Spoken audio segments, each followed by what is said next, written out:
the Stamp School graduates have used their strategic problem-solving skills and the unexpected career paths they have achieved with their art and design education.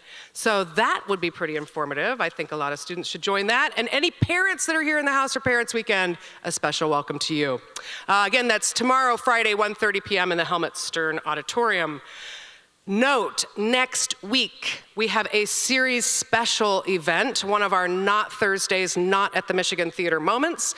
This will be Wednesday evening. We will host legendary artist Carolee Schneeman in the Detroit Film Theater at the DIA in downtown Detroit. That will begin at 7:30 p.m. And then we will have our regular Thursday programming back here, featuring British performance artist Hitan Patel. We will have a Q&A today after Bob's presentation here. Please do join us. This will be in the screening room directly following the stage presentation. Exit the theater doors, turn left down the hall. Excuse me.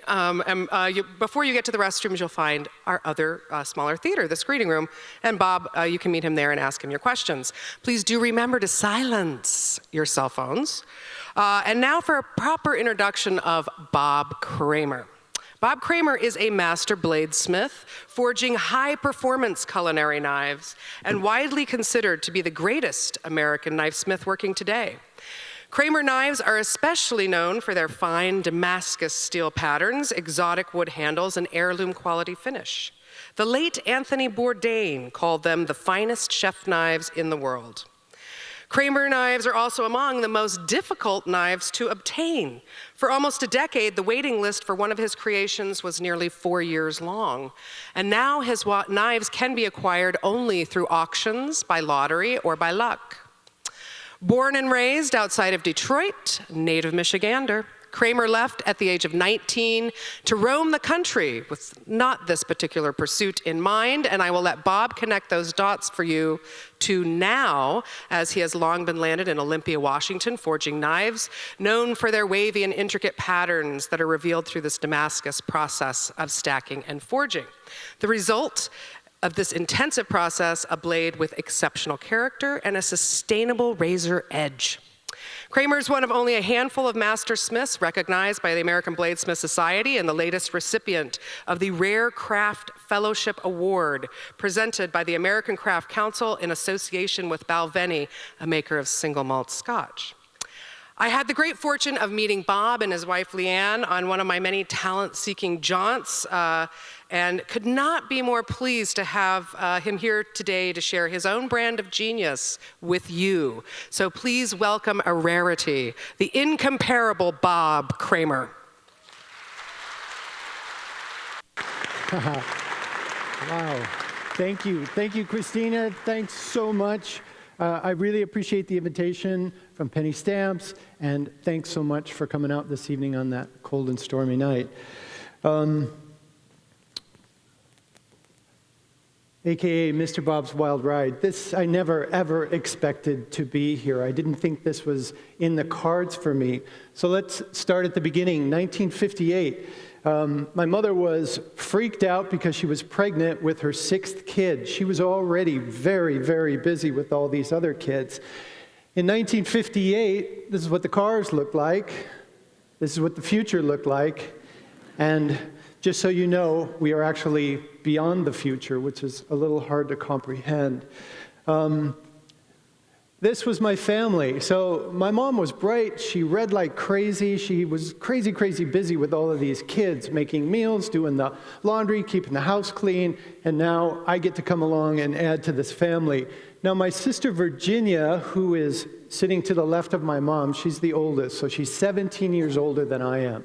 So everybody in my family, my brother here down in front, he's 15 years older than I am. So they were all sort of looking out, right? You get 15, 16, 17, you're sort of looking out. This new little kid comes into the family like, oh, he's really cute, but we got stuff to do. We got to figure out like what comes next in our life. My dad was a dental technician. So every dollar he made with his 2 hands. So every tooth he made would bring in more money to the family. And now he's got another little kid to feed, right? So you can see his left eye is probably beginning to twitch just a little bit with that thought. And I was born at 5 o'clock, so it was happy hour. So I'm strictly interested in his Labatt's. I still remember that he had a copper mug that he would drink out of. It was kind of interesting. And my sister, she's just saying prayers that maybe she can help make me dissolve so that she can once again be the center of attention. So my dad was smart in that he had this growing family, and he was working hard to make money, and they needed a house. So he wanted to buy a house, and he wanted to buy it in the best possible zip code that he could afford. So he found that everybody was moving to Grosse Pointe, and so he moved to Grosse Pointe Woods.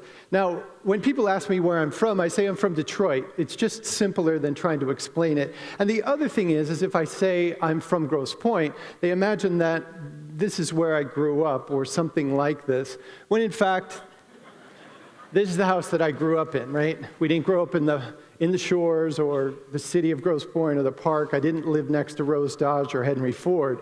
This is a 1,700 square foot house. 700 of it is in the basement. We had one full bathroom. I had 4 sisters and a brother, so it was busy in here. I spent 19 years growing up in this house.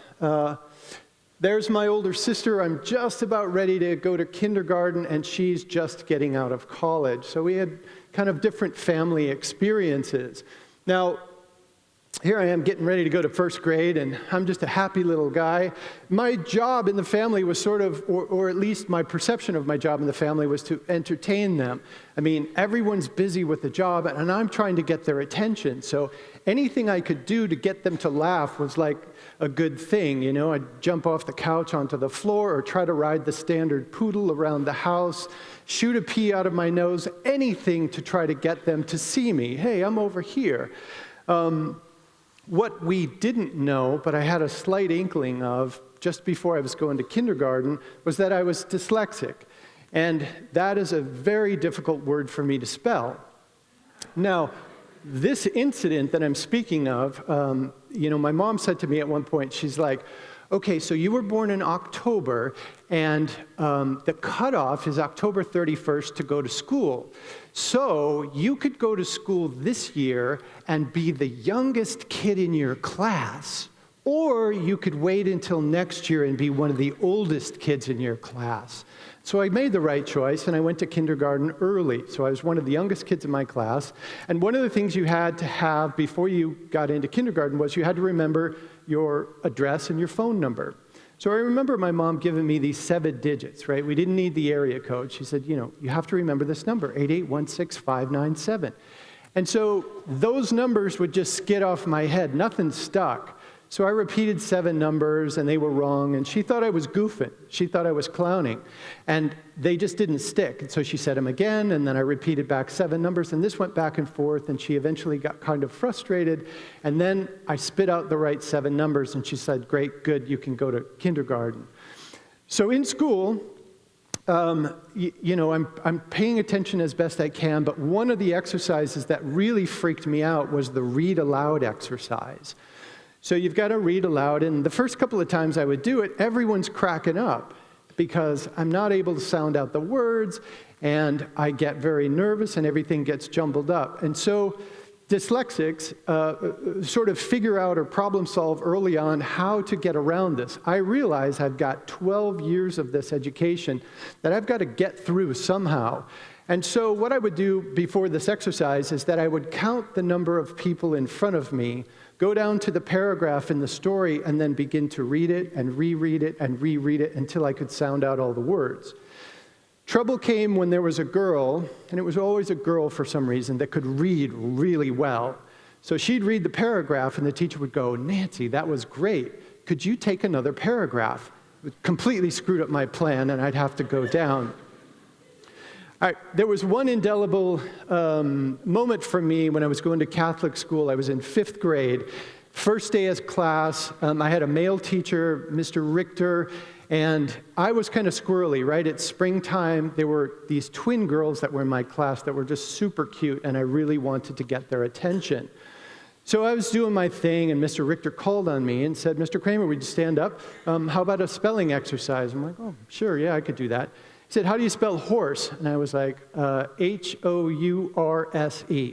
Everybody cracks up. I'm like, wow, I'm killing. I don't even know what I did, and I'm killing in here. He says, how do you spell house? I go, H-O-W-S-E. Everybody cracks up. So we had about 8 more of those words, and people are just splitting, and I have no idea why they're laughing. I'm just like doing my best on the spelling thing. Time to leave, bell rings, we're walking out single file. I walk past Mr. Richter. He grabs me by the arm, scoops me off my feet. I probably weighed 60 pounds, dripping wet, with the dog sitting on my lap. He scoops me up and speaks into my ear, and he goes, if you ever do that in my class again, I will tan your hide. Sits me down. I go to the next class. I don't know what happened. I'm clueless as to what just happened. And I get home and I tell my mother, and I said, what does that mean, tan your hide? I have no idea. She said, oh, don't worry about it. It's not a big deal. But I still remember it. Years later, I've actually figured this out. So I'm wrestling that, but I actually think it was the first lesson in creativity, because as a dyslexic, I had to figure out, we didn't have a computer. We didn't have a way to kind of spell check. So my mother was the spell check. We also had one of these, not the little dog, but the dictionary. So if I had to write a paper for school, I'd get stuck on a word. My mom would usually give me 2 words that she would spell for me. So I go, okay, how do you spell this word? She'd give it to me. She was brilliant. And then eventually she would say, no, go look it up in this book. I could get close. I could get within a few pages, but I could never find the word. So the first lesson in creativity was, what's another word that means the same thing that has far fewer letters that I can put in this sentence? And so I begin to learn this way to get creative and to get around. I was lucky enough to go to a public middle school and a Grosse Pointe North high school, both of which had wood shop. Now, I had wood shop an hour every day, 5 days a week. And really, I should have been into a trade school. By the time I got to 8th grade, trade school probably would have been the right choice for me, because wood shop made perfect sense to me. I could go in, I would have a board, I would measure it, mark it, cut it. I have something tangible. This makes complete sense to me. And so all throughout high school, I would go into wood shop and just enjoyed my time there thoroughly. Now, high school, even though it was Grosse Pointe North, we're talking the 70s, 72, 76, there were a fair amount of drugs around. A couple of my friends' brothers died from heroin overdoses, and there were some bad kind of influences that were going on in there. And woodshop was my sanctuary. I just felt good and comfortable in that space. And so when it came time to actually graduate high school, my parents said, what do you want to do? I said, I'd love to be a furniture maker. They're like, no, that's a hobby. That's what you do on the weekends. That's what you do in the evenings. You really need to be a doctor, lawyer, and engineer. And I thought, oh, shoot, I've got to go to school for at least 4 more years. And my dad generously said, I'll pay for you to go to school at Wayne State University. You'll have to live at home, but if you want to go anywhere else, it's on you. So I thought, fair deal, cool. So I sign up for Wayne State University, and just to register for school kind of flipped me out, like figuring out where all the classes were and how I could get from place to place on campus. And these huge classes of 300 in the class, and I'm a terrible note taker. My handwriting is horrible, and so I'm trying to listen and take this stuff in, and I'm not in a good space. I'm not in a happy space. I'm not thinking this is a good thing. Everywhere on campus are these blue phones, these emergency phones in case you get into trouble. One day I'm going to school, and I'm thinking, I wonder what's in that box. So I open the box. There's a rotary phone in there. I'm thinking, is this nuts? If somebody's coming up on you and they're going to rob you or rape you, you're like, and the number's 911, right? Hold on one second. Well, I'll just be right. And wait for the response. So I'm not in a good space. I'm not really taking full advantage of this great university. And at the same time, I'm working at a law firm as a messenger. Once I get out of school, I go downtown, and I'm delivering papers for these lawyers around town. And I remember walking down one of the streets downtown, and there's a guy backed into a parking space. There's another guy trying to get into the same parking space. And I'm just casually walking by, and this guy's got a gun leveled over the hood of the car, and I'm thinking, this is madness. What is going on here? I've got to get out of here. To and from school, on the bus, I'm reading this book. So this book was about a 16-year-old boy who sailed around the world. 16 to 21, solo, by himself, 23-foot sloop. This book gave me an escape. It gave me a sense of adventure. I was comfortable while I was reading this book. I felt like I was someplace else, and I wanted that. I wanted some kind of an adventure. And I felt like Detroit was sort of closing in for me, and it was sort of dead-ending. And so I made the decision to leave Detroit, and I convinced my parents. I didn't tell them my dream was to go to California and to find a boat and sail to Hawaii and see what that experience was like. I just said I want to go visit my brothers and sisters. So I had a brother in New York, and I had a sister in Houston, and so that was it. I was going to begin my adventure. And my dad was generous enough to basically give me this 1971 Mercury Marquis, huge Land Cruiser of a car, right? A 429 engine, an 8-track player. It was killer.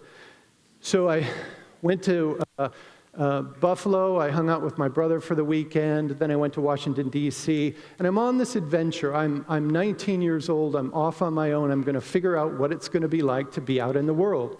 Go to the Smithsonian. I go to a bunch of monuments, cruise through the Smoky Mountains. I'm beginning to feel free. I get a job for a weekend in New Orleans, waiting tables. Got my butt kicked because I had no idea how to wait tables, but it was really fun, and it was a great adventure, and people were drinking on the streets. And I'm feeling free. I'm feeling like there's another way. What they told me about, if you don't get good SATs, your life is going nowhere. I'm thinking, I don't know, I feel okay about this. I get to Houston, Texas, where my sister lives with her 3 kids and husband, beautiful suburban home, and they put me up for a while, and we're having cocktails one night, and a couple drinks in, my brother-in-law says, so what's the deal? What are you really doing? What's the plan here? And this is the first person I told the truth. I'm going to California, and I'm going to try to get on a boat, and I'm going to sail to Hawaii. I want to see what that feels like. I want that feeling of self-reliance. I want to know what that's all about. I think you can't BS your way when you're out on the water. You're either ready or you're not ready. And I said, I want that experience. And so he said, that's a good idea. How much money do you have? I got $1,500. He goes, why don't you stay in Houston, get a job, save some money, so when you get to San Diego, you're comfortable and you got a cushion. I thought, good plan. That's smart, logical. So I applied, got a job at the Houston Country Club as a waiter. Now, the Houston Country Club is the oldest country club in Texas. The Bushes belong there. Some really famous doctors belong there. And this place was huge and beautiful and a completely new experience and a completely new exposure to a level of wealth I had never seen before, despite the fact that I went to Grosse Pointe North High School. So I became a waiter, and people would throw parties. Like a single family would throw a party for 600 people with an open bar and sit-down dinner. They'd fly a bandit from New York. It was mind-blowing, and it was super cool to see how the country club worked. We had a full staff of kitchen people that were in their 40s. It's a little different restaurant business these days, but they were in their 40s and 50s, and they were consummate professionals. I watched the maitre d' one time take an order for dinner for 15 people, and we're talking drinks, appetizers, salad, main course, and dessert without a pen or paper. Deliver it flawlessly. I'm like, oh, here's another way to go. Here's consummate professionals out in the world living a perfectly good life. I don't think I have to be a doctor, lawyer, or an engineer. There's something else here. One day I got a day off, and it was pouring. So I know it rains hard here in Michigan, but nothing like it rains in Texas. It is monsoon-like. I mean, there are drops the size of a pail of water that come down. So it's coming down in sheets. I've got the day off, and I get up, and I'm thinking, what am I going to do today? Because normally I would go hang out by the pool in the apartment complex. So I turn on the rock and roll station, and the announcer comes on and goes, hey, if you're not doing anything today, you should go down to the Coliseum, where Ringling Brothers Barnum and Bailey clowns are holding auditions for the circus. And I think, that sounds like fun. I think I'm going down there. Now, I have no intention of auditioning. I just want to see what kind of weirdos are going to show up for this thing. So I drive down to the Coliseum. The rear door is open. I walk into the place. I'm like, wow, Trapezes overhead, the high wire, the rings are there, barrels of sawdust. You can smell the circus in the Coliseum, and I'm walking around in there. This is fantastic. And there's all the weirdos sitting on the center ring curb, and the lights are on the center ring, so I can't sit in the audience, which is where I really want to just be invisible and see what goes on. And the clowns come out, and so I go and sit on the ring curb, and they're beautiful. Their costumes are beautiful. It's super cool. I'm thinking, they're not much older than I am. And they go down the line. Why are you here? Why are you? Everyone aspires to be a circus clown. I go, I'm just here. I just want to watch and see what happens. They're like, no, you have to audition as well. So, okay. So we get up and play, and we do these improvisations, and it's over, and I'm about to leave, and one of the clowns comes up to me and says, hey, you really should apply for this, and gives me an application. I'm like, yeah, sure, okay. And I leave thinking, I'm never doing that. But I get in my car, and I'm driving back, and I think, what am I doing? I'm a waiter at the Houston Country Club. I'm going to this community college, not really feeling it, not like this is where I'm supposed to be. And why not? What would clown school be like? That could be completely fun. So I fill out the application as best I can, thinking, if I owned a circus, how would I want somebody to answer this? And I send in my application, I forget about it. 3 weeks later, there's a phone call. I come home, I lived with two guys from New York. They were both construction workers. And I come home, and they're like, dude, somebody's calling you back from Ringling Brothers Barnum Bailey Circus. They want to talk to you. I'm like, no way. He goes, sit down, wait right there. The phone rings, he goes, yeah, he's right here, hold on, I told you. The guy says, you've been one of 60 accepted out of 4,000 applications to go to clown school. Okay, I go, I got to think about this, can you give me 24 hours? He goes, yeah, but you got to call me in 24 hours. There are people that want to do this. So it doesn't cost anything. It's 3 months of your life. I ask my friends, I go, what do you guys think? They go, you gotta go, are you kidding me? I call them back, I say, okay, I sell my stuff, I drive from Houston to Venice, Florida. Now I show up at the pool, there are people riding 6-foot unicycles, juggling clubs, doing all kinds of crazy, complicated flips off the board, and I'm thinking, oh no, they made a mistake. I can't do any of this stuff. We get into school, there's one exercise in particular where I clearly remember you had to sit in a circle. There were about 12 people around the outside. The instructions were make connection with everybody in the circle. So I'm getting into the Zen sense, like I'm going to mind meld with them. Our eyes are going to match, our souls will touch. And at the end of the exercise, I get up and I'm walking away and I see the instructor go, thank you. And he writes, and I'm thinking, oh no, he's not very happy with me. So I think, I'm failing clown school. How bad is that? So I begin to watch the instructors very closely. I'm a kinesthetic learner. I learn much more by watching in the world of what's happened than reading or trying to hear it in their intonation. So I'm watching their faces, I'm watching the performance, back and forth, back and forth. They're very, oh, thank you very much. I go, oh, that's it, I need to do that. So I began to match and mirror the people that were doing well in clown school. At the end of this, it's 3 months, it's super intense. We started working 7 days a week, 14 hours a day, sewed your own costumes, magic, acrobatics, unicycle riding, clowning. We would go back after dinner and watch Laurel and Hardy and all the great comedians. We would watch films of the circus and circus clowns. And then we put on a 2-hour performance for the Felds, who owned the Ringling Brothers. And it was an intense 2-hour performance, and then huge blow-up party, of course, because we were exhausted and wiped out. And then the next morning, they either came and knocked on your door and you got in a limousine and went and got a contract, or nothing. So luckily, I was in the second car that went, sat across the table from Mr. Feld, and he, hey, you want to be in the circus? It's $150 a week. Cost you $10 a week to live on a circus train. And here's the contract. Please sign here. So I signed up. I'm thinking, holy shit, I just signed up for the circus. But I got to live on a circus train. I saw the backside of the country from the railroad. I played Madison Square Garden for 2.5 months. Not me, but the circus did. I got to ride an elephant. I played the LA Coliseum, the Cow Palace in San Francisco, and I had this amazing experience and also witnessed people that were consummate professionals in what they did. Some of them were second or third generation circus people. I'm talking dedicated professional people that practiced at what they did. It's a huge operation. We have 300 performers, 200 animals, and the show was 2 hours and 5 minutes long, plus or minus 5 minutes every single night. So I did that for a year, and I had a tremendous experience, but I realized the circus life was really not for me. So I got out, and I thought, now what am I doing? My life is slipping through my fingers. I'm 21 years old. I have to make a choice. So that I love to be on the water. I still really haven't had that experience. I'm pretty good in science, so maybe I can crush the science classes and actually get a degree in ocean. Oh, sorry, there it is. Yeah, there's me and Michael Landon. I decided I'm going to be an oceanographer, so I make my way to Seattle. I hitchhike my way to Seattle. I get a room in a house, and I think I need a job. Get the newspaper, start to look through there.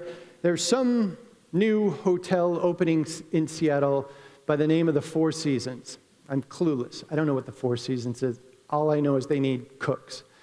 So my resume is 2 or 3 lines long, and I send in my application. They call me, come on in for an interview. Now, the hotel hasn't opened yet, so I go up to the 4th floor, doors open up, ginormous kitchen. I mean, it's absolutely huge.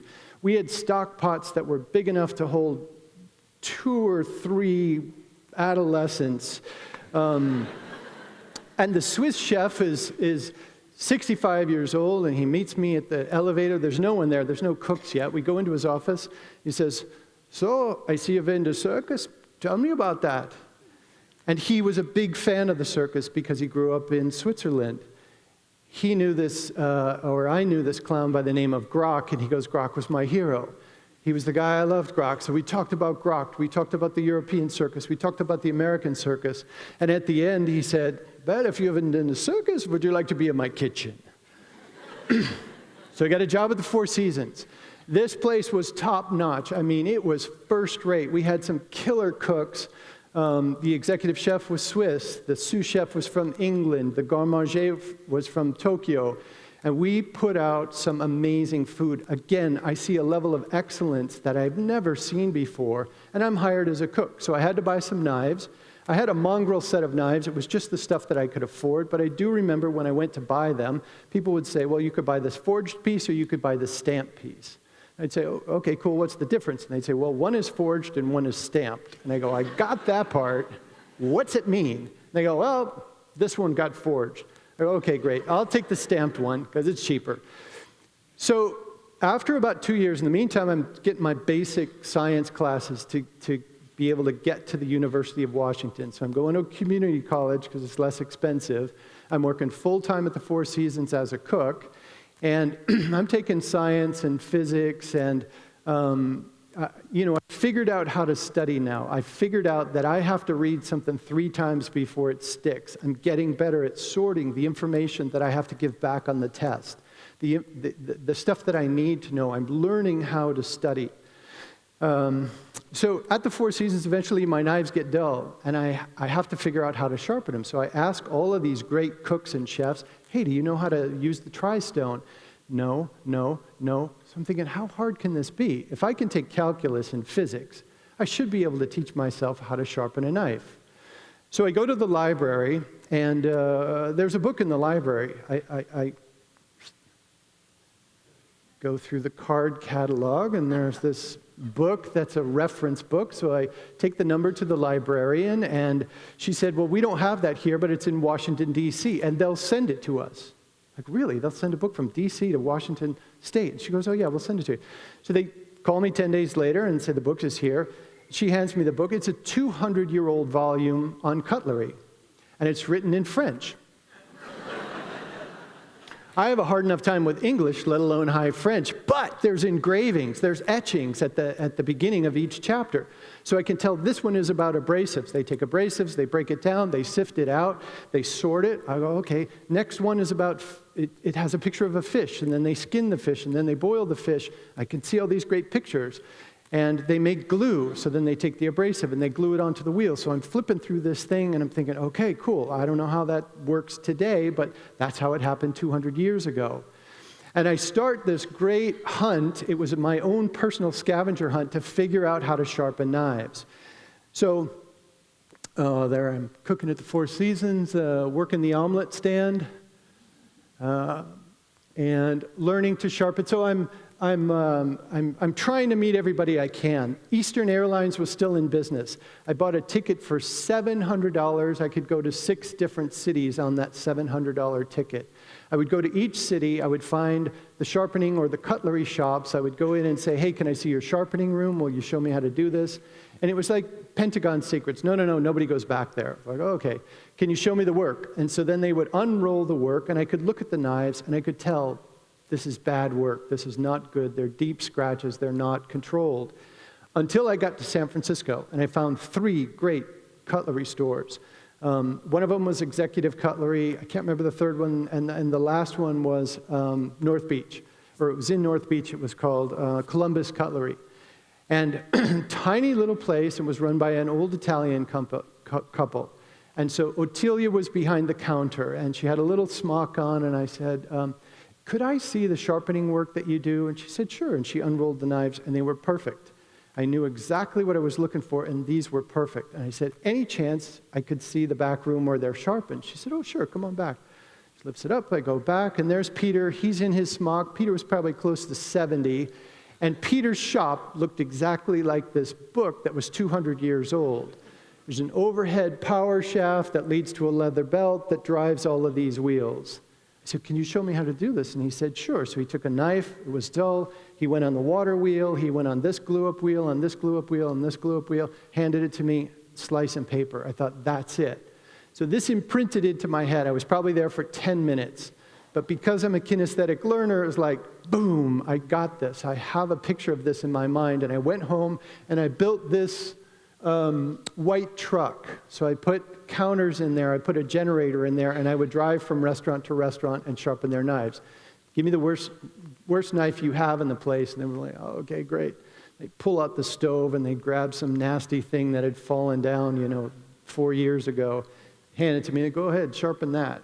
And it used to be serrated. Okay, great. But I could do that. I'd go in the truck, I could serrate it, polish it, and make it sharp enough to shave with. So I'm hooked. I'm liking this. My goal at this point, I'm thinking, I'm never going to be an oceanographer because people are telling me, you need a master's degree. You need a PhD. You want to do the cool research work? You need a PhD. I'm thinking, I'm never getting a PhD. It's just not happening. And I'm thinking, what's the way here? I like sharpening. All I need to do is make $100 a day. That was my goal. If I can make $100 a day, I'm going to be a happy camper. This is an honest living. It's never going away. These knives get dull in a month or 6 months, whatever. I get to go back and do the same job again. And I'm kind of excited about it. It's a very simple lifestyle, but I'm feeling satisfied, and I'm still connected to the restaurant world. So I drove these trucks for 5 years, and one day I'm going through, I got my sandwich, I'm checking out of a grocery store for lunch, and there's a magazine on the stand that's called Blade Magazine. It's about custom knives. I thought, I'll take one of those too. So I go outside, I'm sitting in my truck, I'm eating my sandwich, I'm flipping through this magazine, I'm seeing these custom knives where these guys are making their own steel, they're cutting out all the parts. I'm like, how does that happen? How do you do that? And when I got to the back of the magazine, there's a small thing that says, hey, knife making school in Arkansas. I go, I'm going. I just right then and there made the decision. Making a clean decision is a powerful thing to do. To decide, to decise. Here's all the options. I'm going to cut this decision away. This is no longer distracting. I'm doing this. I'm going to Arkansas. I'm taking a knife making class. It took about 6 months before the class came around, and I'm there. It's summertime, 100 degrees, 1,000% humidity. I'm a little nervous, right? There's like 12 guys. We're going to forge knives for 2 weeks. And I've never really swung a hammer for 2 weeks straight, and it's kind of a big hammer. It's a forging hammer. So I'm a little nervous about that. First day of school, the guy says, "Come on back here, boys. We got a big pile of coal here, and we're going to turn that coal into coke." And I'm thinking, wow, this could be lucrative because coke means a completely different thing from where I'm from. We turned the coal into coke, and we're forging leaf springs, and I suddenly feel like I'm at home. Like, this is what I want to do. This is cool. I get to play with fire. I'm swinging a hammer. It feels physical, and I'm making a tool. All the time that you put into a meal, you got to make the stock, you got to roast the bones. It could take days to put it together. And then you put this feast out, let's say it's for a wedding, and it gets consumed in about 45 minutes. You clean it up, you begin again. We took about the same amount of time to make a knife, and I could use that knife, clean it, put it away, but use it the next day, and the next day, and the next day. And I thought, this is it. I think I found what I want to do. But again, I was 34 years old. So that was the start of it. So I came home. I built a little shop in my garage. So I was renting a place. So the single-car garage, no sheetrock, no insulation. It was just a little wood shed, essentially. I borrowed an anvil. I cobbled together a forge out of some castable refractory, a hairdryer, and a barbecue tank, and some black iron pipe. I'm dyslexic. I can do that. I can build whatever I want. So I build this forge, and the first time I have to light it off, I think, I don't really know what I'm doing here. Do I turn the propane on first, or do I plug the hairdryer in? And I think I turn the propane tank on first, and then I got to plug the hairdryer in. The tines are not quite straight, and I finally get that plugged in, and then I strike off this forge, and it goes... There's this 8-foot flame shooting out the front, and I'm thinking, whoa, that's so cool! And then in the back of my mind, I remembered there's a hole in the back of the forge, and it's only about 7 inches from the wall, the wood wall of this garage. So as I turn to look, the flames are also licking from side to side and up over the top of the garage. I think, no! Turn the propane tank off, and whoop, nothing's on fire. I go into the apartment. My girlfriend goes, "How's it going?" I go, "It's good. That's good. It's good. I'm just going to have a beer and then go forge a knife. I figured out how to turn it on. I got this." So I take leaf springs, and I'm forging them in my garage, and I have this complete new feeling of, I'm not driving this truck around anymore. I'm done. I'm going to find a storefront, and I'm going to make knives, sell knives, and do my sharpening out of that. That's my next thing. It's funny how sometimes... if you get an idea and it becomes very clear to you how doors begin to open and that actually begins to manifest. The next week I'm driving down First Avenue in Pioneer Square, and there's a warehouse with storefront, 4,000 square foot warehouse that had just exactly as I imagined it. Old fir floors, big cedar beams. I wanted something old-fashioned. What I'm doing is very old-fashioned.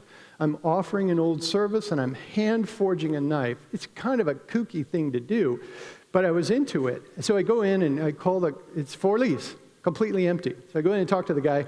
How much is it? $925 a month, 25 cents a square foot. I'm like, really? Could I get a 5-year lease? He's like, absolutely. Can I build a forge in there? Whatever you want, kid. Can I pour some cement on the floor? You got it. So now I have this huge warehouse. We build this knife shop called Bladesmiths in Pioneer Square, 1996, and I began forging knives there. And I joined the American Bladesmith Society because I decided I'm going to work towards being a master smith. If I never really use this, it doesn't matter. I want to try to be a master of something, and I began to forge knives. We'd make whatever you wanted. You came in and you want a sword, we'd make you a sword, a hunting knife. And it was one day I was making a Wiccan dagger, and then they wanted a black handle on it, and I wasn't exactly sure what the ritual was going to be that this was used for, and I thought, maybe I need to find my style of knife. And then it occurred to me, kitchen knives, I know exactly what those should look like. And so I began to forge kitchen knives. I'd made 5 or 6 of them when Schuyler Engel, the guy that wrote this article, had come in. Now, Schuyler was a guy that wrote for The Weekly, a little tabloid that was in Seattle. He wrote about restaurants and so forth, and I had met him one night when I was sharpening knives. I was in an alley of a restaurant, and the doors were open in my truck. It was really hot. It was like a Friday evening, and he looked in my truck and he goes, "What are you doing?" I go, "Sharpening knives." He goes, "Is this what you do for a living?" "Yeah, this is what I do." He said, "Full time?" "Yeah, this is what I do. I'm a knife sharpener." He goes, "That's cool. I'd like to write about that at some point." I'm like, "Okay, cool, sure." Nothing ever came from that particular meeting. Cut to 3 years later, I'm handing somebody their knives back in Bladesmiths, and he writes me a check, and I always look at the check, like name, number, amount. Schuyler Engel. "Oh, Schuyler, how are you? I haven't seen you in a long time." He said, "Oh, yeah, good. Glad to see you're here at the shop." He goes, "Say, I still want to do that article." "You bet, Schuyler, I'd love some publicity." So Schuyler writes a beautiful article this was for Savoir magazine. So Savoir was like not that it's not high class now, but it was buffed. It was really polished at the time that this was written. And I didn't know it was for Savoir. All I knew was that they were going to send in a photographer. So anytime a magazine sends in a photographer, you know they're spending some money on this deal. The guy came and spent an entire day. This was the very last shot of the day. The sun was setting. We were using the blue sky behind us, and I just heated that knife up with a torch.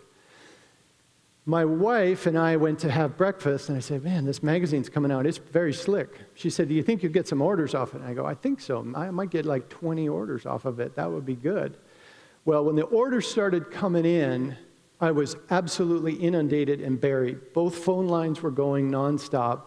People were walking into the shop, and people that normally wouldn't walk into my shop. I'm talking hand-tailored suits, handmade shoes, and cell phones. Cell phones were like brand new, and it was like, holy shit, that guy's got some money.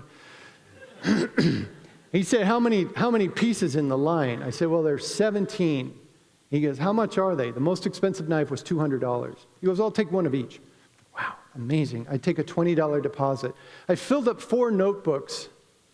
Loose, I didn't have a computer. It was loose leaf ring notebooks. I'm writing the orders down. So I got absolutely inundated. I had 4 years worth of work off of this one article. So I had a lot of 8-inch chef's knives to make. So this is a 10-inch chef's knife in the center. It's made with ball bearing steel. 52-100 is actually the engineering name that they give it. And that's kind of what my bread and butter was. So that steel is technically a beautiful steel. It hardens beautifully. It has a very fine grain structure.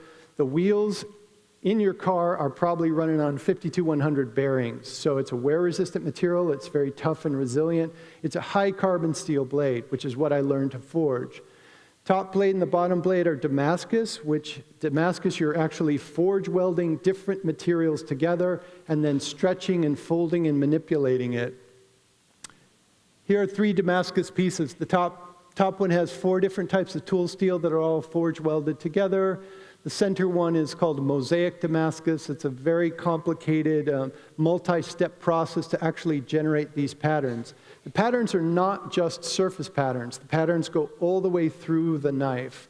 So we do dip them in acid that brings out the difference in the steels. So some of the steel has nickel in it. Some of it has a pinch of chromium in it. Some has more manganese than others. But they all heat treat in a relative narrow zone.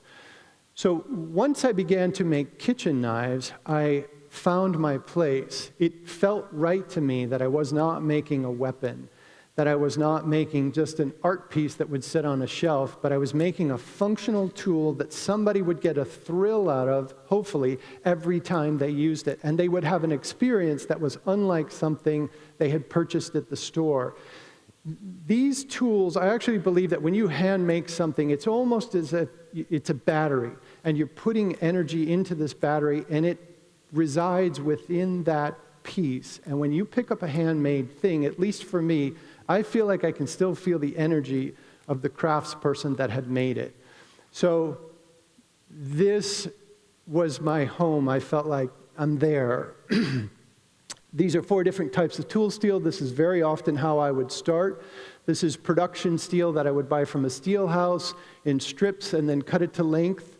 It gets stacked and welded on the corners, and then I put a little rebar handle. That whole thing goes into the furnace until it's about 2,300 degrees, and then it goes underneath a power hammer where you squish and stick all of those layers together and then begin to stretch, twist, and fold, manipulate the material to create the patterns. Here you can see the billet is welded together, but you can still see discrete layers between the different types of steel. But it begins to forge like a mono steel, like a solid homogeneous piece of steel. Then you stretch, cut, and restack. So if I had started with 20 layers and stretched it out and cut it into 5 pieces and stacked it and re-welded that, then I would have 100 layers. And you could stretch, cut, restack, and have 500 layers. So you could build layer count from that. And here's a pattern. You can see the right end of the bar, I've made an impression. The left end of the bar I've ground out, and it creates this pattern that's called a ladder pattern. It's actually quite old. It's about 1,200 years old. So now I could start to express myself artistically. I was not just making a straight-ahead tool, but I was actually making something that was a little bit more complex. Here's a relatively complex piece of mosaic, snakewood handle, but I just focused on kitchen knives. Here's a carving set, mosaic, another carving set, snakewood. And then I began to think, steel, how is it made? Iron is the fourth most common element on Earth. This is a primitive way to make steel. If you've ever been on a black sand beach, that is a form of iron. It's magnetite or hematite. And that black oxide on the outside needs to go away. We need to liberate it. So when you put it in a primitive chimney like this with some charcoal, as the charcoal burns, it generates carbon monoxide. And as that iron oxide begins to melt, the monoxide grabs the ferric oxide and kind of spirits it away, liberates the iron. The iron can now tumble through the carbon, and it will actually pick up some carbon along the way. When it gets to the bottom of the furnace, you can knock the furnace down, and you've got primitive steel inside there. This is how the Japanese do it. This is called a tatara. They run this once a year, and they'll burn this for 3 days. And this dude's job is to make sure the steel comes out right. Now, this is a very labor-intensive and resource-intensive process. There is tons and tons of charcoal that go in here, and there's also tons of iron ore that goes in here. But at the end of the 3 days, when it's done, they'll break down the tatara, and this is what's left behind. This is called tamahagane, and tamahagane basically translates to jewel steel. Now, this is a huge slab of steel. This is probably 8 or 9 feet long. It's probably 5 feet wide, and it's probably a good 12 inches thick. This is worth thousands and thousands of dollars. Here's a small piece of tamahagane that came from Japan, that came from a sword maker friend of mine. This is some tamahagane that we tried to make in the U.S. So it's a very artisanal process. Like that dude's job, that's his only deal, is he's got to make sure that the steel comes out properly. So we tried to make it a couple of times. It comes out okay. It never comes out like the Japanese stuff. Here's a close-up. And it's called jewel steel because you have these little pockets of oxide that look like little jewels inside of there. So they forge extremely hot, and to me, this is so exciting to see this stuff splash around, and you're actually compressing and coalescing the steel together. This is the piece of tamahagane I got from Japan. I'm working with a friend of mine, and we're actually doing somewhat of a dance. So I'm tapping the tamahagane, and he's hitting it. And relative to how hard I tap the anvil, he'll hit it with the hammer. So if I tap soft, he'll tap soft. If I tap harder, he'll hammer harder. And we're just trying to get that steel to start to come together and not to fall apart. So I got very interested in primitive steel and how it was made, and I was just intrigued, like, how can I do this a simpler way? We tried many times, and we came up with some steel that was okay, but it would take days to make, and it was quite expensive. And so here's a clay back. So once I had made the knife, you can put clay on the back that kind of insulates it, and then you drop it into water. You heat the whole thing up to about 1,500 degrees, and then you put it in water. You've probably seen Japanese sword quenching before. So here's a piece before it goes into the water. So I began to think, where does iron come from? Sure, you can find it on a beach, but where does it really come from? Well, it turns out that as a star is about to die, towards the end of its life, it actually manufactures heavy metals, and iron is one of them towards the end of its life. So before it goes supernova, it's manufacturing iron, then it goes boom and blows out into the universe, and it shoots this iron across the galaxy or universe. The core of the Earth is actually iron. It's molten right now. It's been molten our whole lives. It's been molten for millions of years. That stuff kind of blows my mind. This is a meteorite. So this is a piece of iron that's been shot across the galaxy, and it has actually made it through our atmosphere. You can see the fusion crust on the surface of this meteorite. So it was coming in so hard and hot that the surface of that meteorite actually got kind of changed or deformed as it came through the atmosphere hot. And I thought, oh, this is amazing. Can you imagine being a caveman, or not even a caveman, just 3,000 or 4,000 years ago, and you're sitting out, let's say you've been eating fermented berries all day, you found this great bush and it was full of fermented berries, and you're hanging with your friends, you're like, these things are awesome. You build a big fire and you're roasting up some prairie dogs, and it's a dark night, it happens to be one without a moon, and you know, your prairie dog's just about ready, and then the whole sky lights up with a star. What was that? And it's followed by the sonic boom, because these things are coming in at way faster than the speed of sound. So, boom! Oh, what was that? So you may not sleep well that night, and the next morning you're trucking across the field and you see a big crater, and there's this rock, you pick it up, it's still warm. This is special. This came from the heavens. Doesn't feel like any stone I've found before, so you're going to put that in your pocket or your pouch, your leather pouch, or whatever you got. You're going to hold on to that. It's special. Meteorites have been traded for as long as we've been finding them because they're special, powerful things. Well, turns out these two knives that were found in the tomb of Tutankhamun, one of them's pure gold and one of them's made from a meteorite, because they realized these are more rare than gold. These came from the heavens. In Indonesia, the krises, there was a meteorite that fell in Java. It split in two. One of them still sits outside the palace, outside the kraton, and there's a pagoda over it because it's sacred. They still give offerings to it every day because it came from the heavens.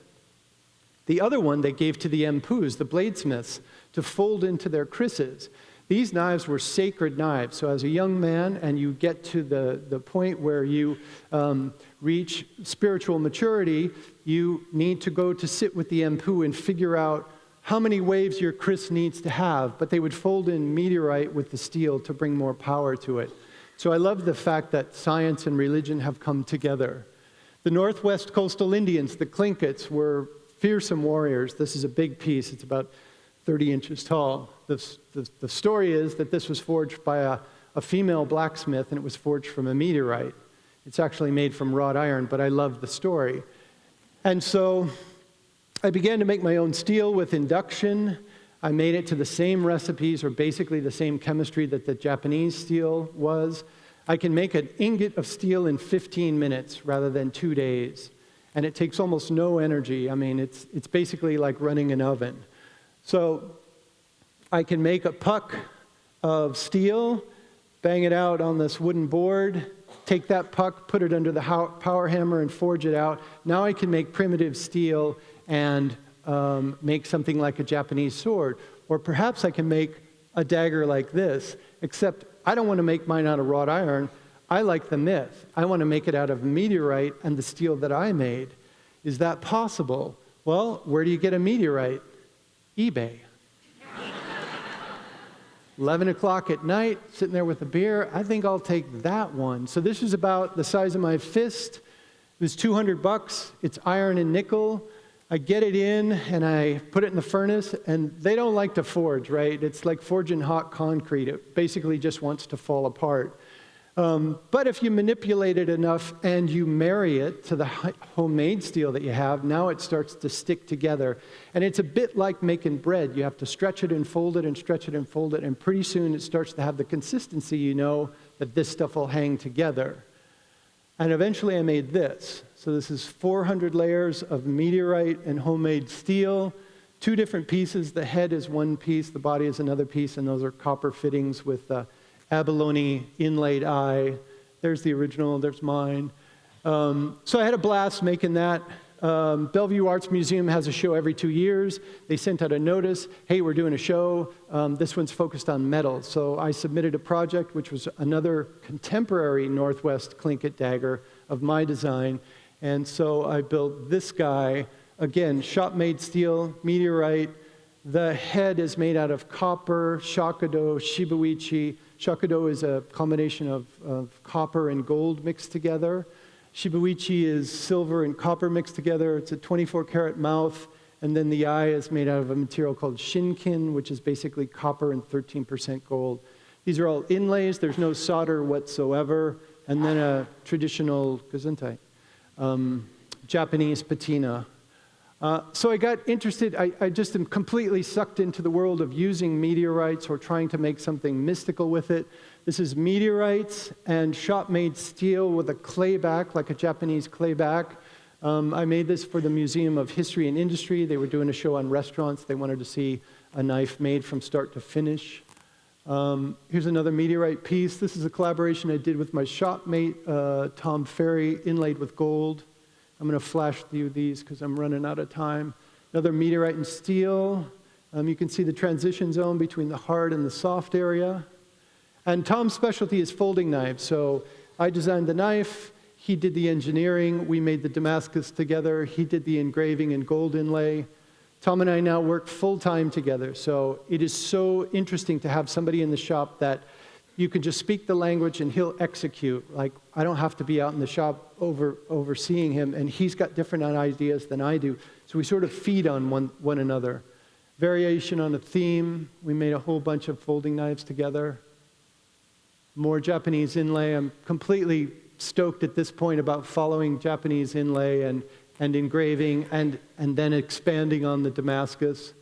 Got into some trouble with these. I was upset about the Parkland shooting. We had a meeting the next day at work, and I just said, I'm so uncomfortable with what's going on. I'd really like to just take an AR-15 barrel and modify the chemistry, melt it down, and make a kitchen knife out of it. To me, it seems like a much better use. I made these. I posted it on Instagram. Man, did I kick the hornet's nest. People were coming after me. They were really, really angry that I had done this. But then a lot of people were quite happy about it. So there you go. Thank you. Thank you. Yeah. I just think it's a better use. It's not a weapon. Make some food. Feed your friends and family. This is, I just have a couple more slides here. This is a collaboration we did for the International Rhino Fund. We wanted to donate some money to them. We are auctioning off our most complicated pieces, so Tom and I put our heads together. The sheath is inlaid with stainless steel, which Tom Bellino engraved. So Bellino is a very, very fine technique. There's a close-up. We made two pieces. So the first one was with a male rhino. The second sheath was a mother and calf. That's all hand engraved. And then the pieces are actually inset. It's a plug weld. I think we're the first ones to do such a complicated plug weld in the world, as far as I know. So that weld goes all the way through the knife. 24-karat gold outline, 61 Rockwell. And then this is the latest piece we made. That's a dragon plug inlay. And we did a sheath for that, which is inlaid with stainless and engraved. This piece will be auctioned off next month. And my creativity is stoked. It's so fun to work with Tom, and Jessica's in the front office. She has a degree in industrial design. We constantly feed on one another. There are not enough hours in the day to execute all the things that we want to do, which is really a wonderful way to continue to go to work. So, you know, sometimes what you're supposed to do is maybe not the right thing that fits. For me, it was just to find what is it that resonates inside and sort of follow that path. And sometimes that path is not the conventional one.